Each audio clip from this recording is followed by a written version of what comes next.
La paix soit sur vous. Je voulais commencer cette série de nouvelles émissions dont je vous ai présenté le concept avec le dernier livre, Le génie de l'islam. Ce dernier livre qui vient de sortir, qui est en fait une initiation au fondement de l'islam, à son histoire et en même temps à sa spiritualité.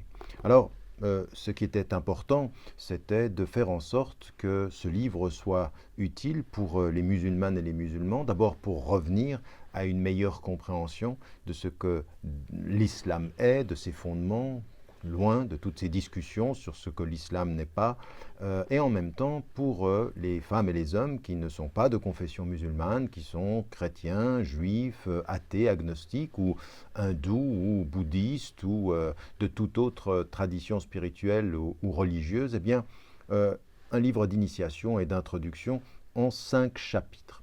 Le premier chapitre est un chapitre qui va s'intéresser à l'histoire. Et il va s'intéresser à l'histoire, ce chapitre, parce qu'il est très très important d'abord de pouvoir situer dans le temps ce qui s'est passé. D'abord, la première des choses sur laquelle je m'arrête dans cet ouvrage, c'est celui qui est le messager de l'islam, le prophète, paix et bénédiction de Dieu soit sur lui, et donc en l'occurrence ici sa vie, puisque la révélation, elle va prendre 23 années, et donc les étapes.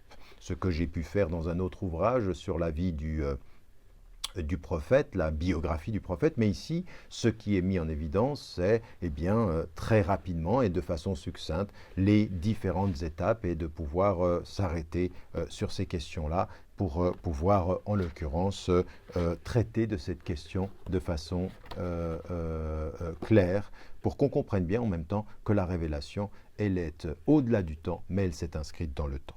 Le deuxième élément de ce premier chapitre, c'est le message lui-même. Donc ce message qui a accompagné la vie du prophète, paix et bénédiction de Dieu soit sur lui, elle a, en l'occurrence, ici, c'est traduite dans un message. Alors, quels sont les fondements de ce message entre le fait de reconnaître Dieu, la question également des choses qui sont essentielles. Et là, il faut s'arrêter. Qu'est-ce qui tout de suite a été essentiel dans la présentation de ce message-là? Eh bien, ceci est présenté de façon simple, mais il faut s'y arrêter. Il faut savoir, en l'occurrence, quelle a été la conversion du cœur, pourquoi, en l'occurrence, la relation à la nature, la relation aux personnes, aux individus, eh bien de ceci il est question parce que le contenu du message dans le temps est aussi particulièrement important.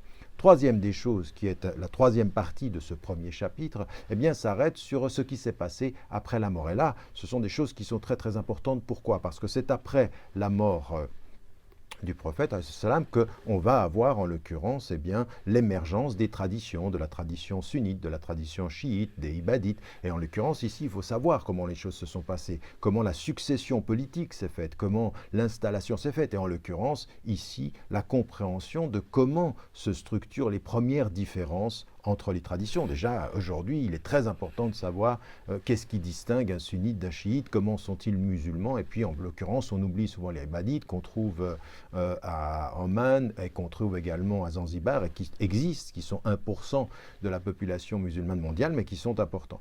La chose aussi qui est importante, c'est aussi les grandes dynasties, ce que vont être les grands empires musulmans, que ce soit l'empire omeyyade ou la dynastie omeyyade, et la dynastie des Abbassides, et puis en même temps jusqu'à l'Empire ottoman, savoir comment historiquement les choses se sont passées, quel a été le paroxysme, comment le déclin s'est fait. Ça aussi, c'est important de le savoir, et pour n'importe qui, il faut s'y arrêter.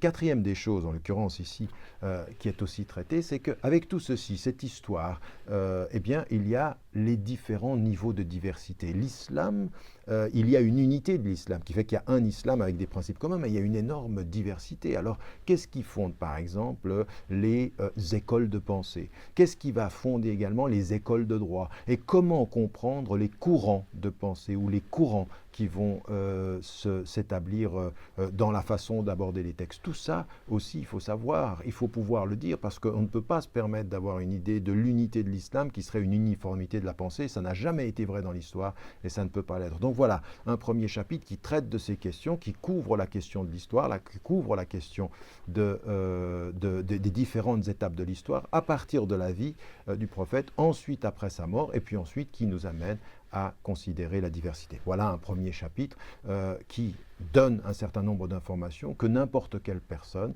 qui est de confession musulmane ou quelqu'un qui veut savoir quelque chose sur l'islam, eh bien, il doit ou elle doit passer par là pour mieux le comprendre. Voilà, je vous retrouve bientôt pour l'exposé du deuxième chapitre de cet ouvrage, Le génie de l'islam, le dernier ouvrage écrit comme une initiation à l'islam.